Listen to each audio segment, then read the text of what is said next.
ናብ ፌስቡክ ሪልስ ዝኸውን ብልጽቲ ኣፕሊኬሽን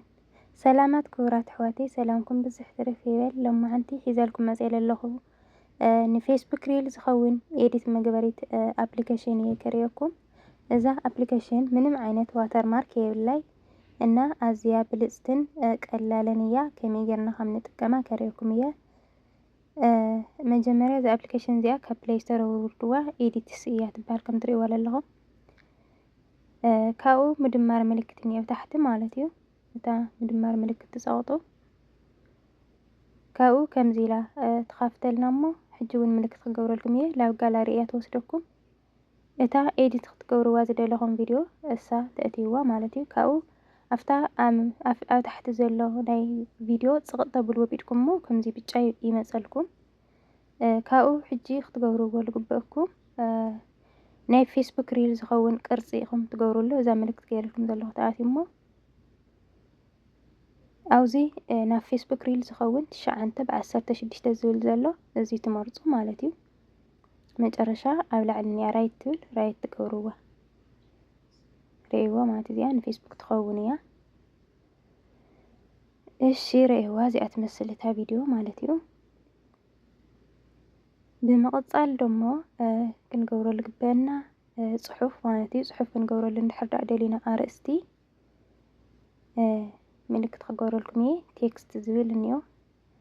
ናብዛ ቴክስት ትብል ምልክት ንኣቱ ካብኡ እቲ ዝደለናዮ ኣርእስቲ ንጽሕፍ ማለት እዩ ንኣብነት ንዓኹም ንምርኣይ ሰላማት ኣሕዋተይ ኢለ ጽሒፈ እኒአኹ ካብኡ ብቕድሚት እኒኦ ጨረር መግበሪ ኢኹም ንኽተብልዎ ካብኡ ብኢድኩም ሃምዚ ተንቀሳቐስዎ ኣብቲ ዝደለኽምዎ ቦታ ተቐምጥዎና እዚ ጽሑፋትኩም ዝኾነ ሕብሪ ቅርጺ ክትገብሩሉ እንድሕር ደሊኹም ኣብዚ እኒአኩም ኩሉ ማለት እዩ ምልክት ይገብረልኩም ኣለኹ ኩሉ ኣፍታ ናይ ምድማር ምልክት ዘላታ እዚኣ ቴምፕሌት ትብል ኣብኣ ተኣቲት ኣለኹም እዚ ደስ ዝብል ጽሑፋት እኒኦ ማለት እዩ ዝተፈላለየ ሕብሪ ዝተፈላለየ ቅርጺ ማለት እዩ ካብዚ ደስ ዝበለኩም ትመርጹ ትሪእዎ ዘለኹም እዚኦም ብምልኦም ብጣዕሚ ብልጽቲ ኣፕሊኬሽን እያ በተለይ ብጽሑፍ ኤዲት ክትገብሩ ትደልዩ ንኣብነት መዝሙር ገለ ክተቀናብሩ ትደልዩ ብጣዕሚ ብልጽቲ ኣፕሊኬሽን እያ ወይ ደሞ እናተዛረብኩም ጽሑፍ ክትእትዩ ትደልዩ ብጣዕሚ ቆንጆ እያ ከም ትሪእዋ ዘለኹም ካብኡ እቲ ጽሑፍ ክሳብ መጨረሻ እንድሕር ዳኣ ትገብርዎ ብኢድኩም ጽቕጥ ተብልዋ እሞ ካብኡ ክሳብ መጨረሻ ኢኹም ብኢድኩም ትስሕብዋ ማለት እዩ ኣብ ማእኸል ክትቐምጥዎ ተደሊኹም ደሞ ኣብ ደስ ዝበለኩም ቦታ ብቕድሚት ብድሕሪት ምስሓብ ይከኣል ኢና ርእይዋ መጨረሻ ኦቨርሌይ ልብል እኒኦ ማለት እዩ ቪድዮ ክንውስኽ ወይ ከዓ ፎቶ ክንውስኽ ተደሊና ሕጂ ንኣብነት ፎቶ ክንውስኽ ኣብዛ ጋላሪ ልትብል ንኣቱ እሞ ደስ ዝበለትና ፎቶ ነምጽእ ንኣብነት ናይቲ ኣፕሊኬሽን ኣብዚ ኣምፂአልኩም እኒአኹ ማለት እዩ ኣብ ሓደ ጎኒ ንገብራ ኣብ ደስ ዝበለና ማለት እዩ ሕጂ ርእይዋ ብቕድሚት ክንስሕባ ንኽእል ኢና ብድሕሪት እውን ክንስሕባ ንኽእል ኢና ማለት እዩ ኣብ ማእኸል እውን ክንገብራ ንኽእል ኣብ ደስ ዝበለና ቦታ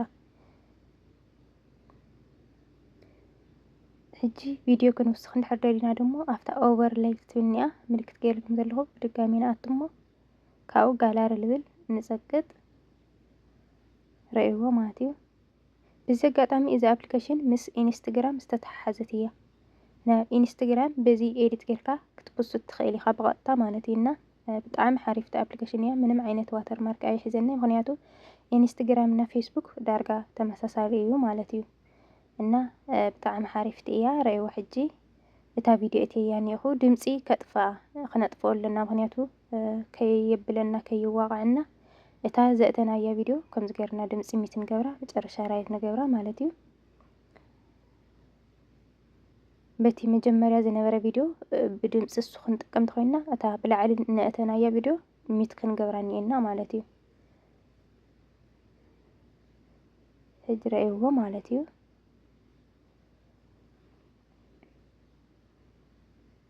ብምቕጻል ስቲከር ማለት እዩ ዝኾነ ምልክት ክንገብር እንድሕር ዳኣ ደሊና ፍታ ስቲከር ንኣቱ እሞ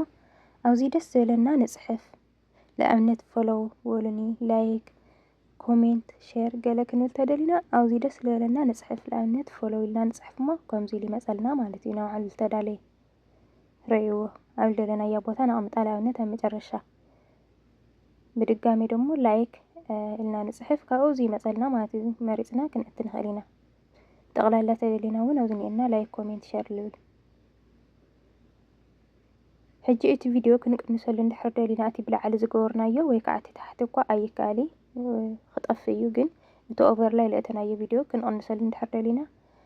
ኣብታ ቪድዮ ፅቕጥ ነብላ እሞ ብኢድና ረእይዋ ኣብዚኣ ማለት እዩ ኢድና ፅቕጥ ነብላ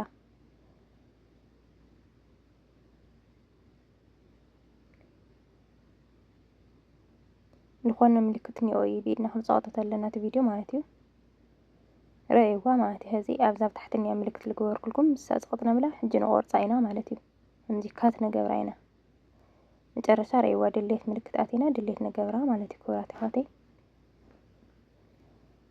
ሕጂ ደሞ ቮይስ ድምፂ ማለት እዩ ብዛዕባ እቲ ቪድዮና ዝገልጽ ድምፂ ክንዛረብ እቲ ዝነበረ ኣጥፊእና እንድሕር ዳ ክንዛረብ ደሊና እዚ እሞ ብዛዕባ እታ ቪድዮ ሓሳብና ብድምፅና ንህብ ረእይዋ ከምዚ ጌርና ሪከርድ ንቐድሕ ረእይዎ እቲ ኦቨርላይ ለእተናዮ ፎቶ ቪድዮ ለ ብዛዕባኡ ለ መግለፂ እናሃብና ወይ ፅሑፍ እንድሕር ሃልዩ ምስቲ ፅሑፍ ዝኸይድ ድምፂ ከምዚ ጌርና ክንዛረብ ንኽእል ማለት እዩ። ንዓኹም ንምርኣይ ስለዝኾነ ንእሽተይ ድምፂ ገይረ ራይት ትብል ራይት ንገብራ ማለት እዩ። እስካብ መጨረሻ ምዝራብ ይከኣል እዩ ግን ንምርኣይ ስለዝኾነ ከምዚ ገይረ ቋሪፀ የለኹልና እቲ ዝነበረ ድምፂ ረእይዎ ከምዚ ጌርና ነጥፋ እየ ምክንያቱ እቲ ድምፂ ከይጋዋሕ ማለት እዩ ለወይንቲ ሓሳብ ለከ ይኸውን። ሕጂ ራይት ንገብራ እታ ድምፂ ኣጥፊና እያ እኒና ኣብቲ ቮሊዩም ልብሊና ንኣቲ እቲ ድምፂ ክነጥፎ ተለና ሕጂ ረእይዋ ማለት ሕጂ እቲ ድምፂ ዝቐረፅናዮ ዝኾነ ሽሽ ልብል ነገር ከይህልዮና ዝኾነ ድምፂ ብድሕሪት ማለት እዩ ኣብዛ ምልክት ገይረልኩም ዘለኹም ንኣቲ ከምዚ ጌርና ነጥፎ ማለት እዩ። ብጣዕሚ ፅሩይ ዝኸውን ማለት ሕጂ ረእይዎ 100% ጌርና እቲ ድምፅና ንፁር ኮይኑ ይስማዕ ማለት እዩ። እዚኣ ብጣዕሚ ኣገዳሲት እያ በተለይ ብድምፅና ንዛረብ እንድሕር ዳ ኮይና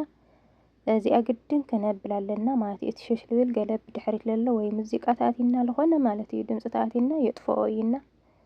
ከምዚ ጌርና ንጥቀም። በዚ ኣጋጣሚ ብጣዕሚ የፈትዮ እያ ዛ ኣፕሊኬሽን ማለት እዩ። ብዙሕ ነገር እዩ ዘለዎ ካብካት እያ ዳርጋ ግን ደሞ ልበለፀ ደሞ ዋተር ማርክ ልበሃል የብላይ ማለት እዩ። ኩሉ ግዜ በዚኣ ኤዲት ጌርኩም ክትፖስቱ ትኽእሉ ኢኹም ማለት እዩ። ክቡራት ኣሕዋተይ ኣነ ብጣዕሚ በቃ ቀሊላትኒ ብጣዕሚ ደስ በሃሊት ኮይና ረኺበያና ንዓኻትኩም ደሞ ክትጠቕመኩም እያ ኢለ እየ ዝሰርሐልኩም ዘለኹና። ሕጂ ዝኾነ ምልክት ክትገብሩ ተደሊኹም ደስ ዝበለኩም መፅሕፉ ንኣብነት ኣነ ራይት ኢለ ፅሒፈኒ ኢኹ እዚ ጨረር እዚ ሽሙ እንታይ ምዃኑ ስለዘይፈልጦ ካብኡ ኢሉ መፀልካ እቲ ምልክታት ማለት ይርእይዎ እዚ ዝኾነ ፎቶ ተገይርኩም ወይ ቪድዮ ወይ ዝኾነ ማለት እዩ መርአይ ምልክት ይኾነኩም ብጣዕሚ ሰሓቢ ይኹን እቲ ቪድዮ ልትሰብ ዝሪኦ ደሞ እቲ ምልክት ለላ ርአ እቲ ድምፂ ለላ ሰምዐ ይርድኦና ረእይዎ ሕጂ ከምዚ ይኸውን ኣሎ እቲ ምልክት ማለት እዩ። ብከምዚ ተውፅእዎ ትኽእሉ ኢኹም